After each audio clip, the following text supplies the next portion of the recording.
Il-Kummissjoni Ewropea tirrikonoxxi li r-roadmap li għandu dan il-Gvern qed tħalli riżultati pożittivi fosthom billi qed wassal li riski tal-faqar u l-esklużjoni soċjali f'Malta qed jonqsu. Dan intwera ċar mill-Country Report ippubblikat din il-ġimgħa u dwar ir-riżultati ta' dan ir-rapport tkellmu l-Ministri Helena Dalli u Michael Farrugia.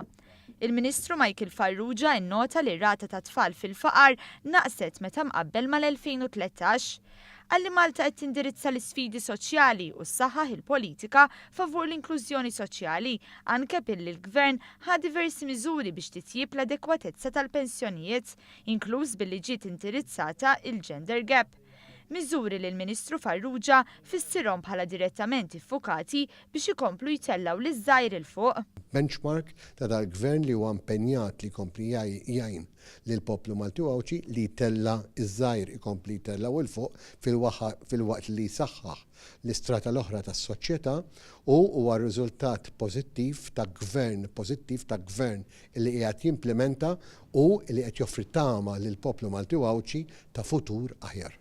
Mhux biss imma r-rapport jirrikonoxxi l-isforzi biex tiżdied il-partiċipazzjoni femminili fid-dinja tax-xogħol permezz ta' inċentivi, inkluż ir-reviżjoni tal-krediti għal meta mara tkun tqila li huma mistennija li jindirizzaw l-isfidi attwali.